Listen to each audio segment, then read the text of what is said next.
আপনারা অনেকেই ভাবছেন ইসকন মন্দিরে শীতকালীন সময় পিঠা উৎসব করে, কেন জানেন? কারণ মন্দিরে ব্রহ্মচারী থাকে, তো স্ত্রী নেই, কেউ নেই, তাদের কে পিঠা পানা করে খাওয়াবে? অনেকে ভাবছেন এই পিঠা উৎসব মানে ব্রহ্মচারী খাওয়ার জন্য এই পিঠা উৎসব আছে, কিন্তু না, এই ধারণাটা আপনার সম্পূর্ণ ভুল। কেন জানেন? চৈতন্য মহাপ্রভু কে তার মা প্রতি বছরে শীতকালীন সময়ে নানাবিধ পিঠাপানা তৈরি করে তার মা মহাপ্রভুকে খাওয়াতেন। মহাপ্রভু যখন সন্ন্যাস নিয়ে গৃহ ত্যাগ করে চলে যায়, সেই দিন থেকে মহাপ্রভুর যে দ্রব্যাদি প্রিয় ছিল, সেই দ্রব্যাদি তিনি কখনোই তৈরি করতেন না গৃহে। অনেক অনেক বছর পর সচিমাতা তার স্মরণই ছিল না যে মহাপ্রভু সন্ন্যাসী চলে গেছেন। কি করলেন? সচিমাতা অনেক অনেক পিঠাপানা তৈরি করলেন, এবং যখন তার স্মরণ হলো মহাপ্রভু তো সন্ন্যাস গ্রহণ করে চলে গেছে, সে তো নেই গৃহে, অত্যন্ত কান্নায় ভেঙে পড়েছিলেন। যখন ভগবানকে ভোগ নিবেদন করলেন, যখন পর্দার বাহিরে সে আহ্নিক করতে বসলেন সচিমাতা, তার এই চোখে জল আচ্ছন্ন করে রেখেছিল। দেখতে পারলেন যে মহাপ্রভু সমস্ত পিঠা পানা অনেক তৃপ্তির সহিত আস্বাদন করছেন। তখন পর্দা খুলে ভিতরে ঢুকলেন, দেখলেন থালে কোনো পিঠা পানা নেই। সচিমাতা ভাবলেন, আমার তো বয়স হয়ে গিয়েছে, হয়তো আমি ঠাকুরকে ভোগ দিইনি। পরক্ষণ আবার সেই স্থান পরিষ্কার করে আবার মহাপ্রভুকে ভগবানকে ভোগ দিলেন। তো দামোদর পণ্ডিত তিনি যখন জগন্নাথপুরী যান, মহাপ্রভু দামোদর পণ্ডিতকে নির্জনে ডেকে বললেন, তুমি কি জানো, অনেক অনেক বছর পর মায়ের হাতের এত সুস্বাদু পিঠা পানা আমি আস্বাদন করেছি। আমি প্রতিদিন না আমার মায়ের হাতে রান্না আমি আস্বাদন করি, কিন্তু মা এগুলো বিশ্বাস করতে চায় না। মা দেখে, তারপর সেটি তার মনের ভ্রম মনে করে।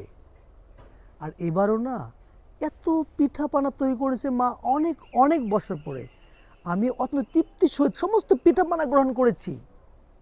মা ভাবছে আমার মতি ভ্রম হয়েছে, আমি ঠাকুরকে ভোগ দিইনি। তখন এই স্থানটি পরিষ্কার করে আবার ভোগ দিয়েছেন। এই জন্য ভক্তরা যা কিছু করেন তার মুখ্য উদ্দেশ্য হচ্ছে ভগবান কিভাবে প্রসন্ন হবেন। এই পিঠা উৎসব ব্রহ্মচারীরা খাওয়ার জন্য মন্দির আয়োজন করে না। ব্রহ্মচারীদের খাবার বাসনা থাকলে গৃহ, তাদের ধন সম্পদ সব পরিত্যাগ করে মঠ মন্দির থাকার কি প্রয়োজন ছিল? ব্রহ্মচারীকে বিয়ে করতে পারতো না? তাহলে তখন তো তার স্ত্রী হয়ে যেত, তখন তারা কি তাদের হাতে খাবার খেতে পারতো না? কিন্তু না, ব্রহ্মচারী লাইফ বা প্রত্যেকটা মঠ মন্দিরের যে কার্যক্রম এই জগতের কল্যাণের জন্য আয়োজন করা হয়। যেমন নর্মালি এই যে পিঠা উৎসব বা এই ফুলের সিজনে কিছুদিন আগে পুষ্প অভিষেক হয়ে গেল, এই আয়োজন আদি না করলে আমাদের অপরাধে জড়ায় যায় আমরা। তাই আমাদের অত্যন্ত প্রয়োজন এই বিশেষ মুহূর্ত এবং বিশেষ সময়ে বিশেষ কিছু আয়োজন করে ভগবানকে প্রসন্নতা করা, ভগবানকে সন্তুষ্টি বিধান করা। আর তাহলে আমাদের জীবন সার্থক হবে। আপনি মনে করছেন আপনি ভগবানের সেবা না করে দূরে থাকবেন, দেখুন ভাগবতমের সিদ্ধান্ত হচ্ছে আপনি ভগবত সেবা না করেন, এই জগতে বেঁচে থাকলেও বিপদ, মৃত্যুবরণ করলেও বিপদ। আর যদি ভগবত সেবা করেন, জীবিত এবং মৃত দুটি অবস্থায় সমান। কেন? কারণ ভক্তরা ভালো করে ফিল করেন আমি দেহ না, আমি আত্মা। দেখেন যখন আমরা রাত্রে ঘুমায় গভীর নিদ্রায় যাই, আমরা যখন স্বপ্নে দেখি সেই মুহূর্তে আমাদের বাস্তব বলে অনুভব করি। আর যখন ঘুম ভেঙে যায় তখন সেটা স্বপ্ন মনে হয়। তদ্রূপ আমরা যে এই জগতে রয়েছি এখন বাস্তব মনে করলেও দেহ থেকে হাওয়াটা বেরিয়ে গেলে আপনার এই জগতে যা কিছু করতে সব কিছু আপনার কাছে স্বপ্ন হয়ে যাবে। আপনি এর পূর্বে আরেকটি দেহে ছিলেন, এর পূর্বে আরেকটি দেহে ছিলেন, সব ভুলে গেছেন। গতকাল কি করেছেন সব ভুলে গেছেন। গত রাত্রে কি স্বপ্ন দেখেছেন সব ভুলে গেছেন। আমাদের মনে রাখা সম্ভব নয়। এই জন্য আপনার কাছে যদি দেহ থেকে হাওয়াটা বেড়ে যায়, এই যত স্বপ্ন, ঘুম ভেঙে গেলে যখন স্বপ্নে যা দেখেন সেগুলো স্বপ্ন হয়ে যায়।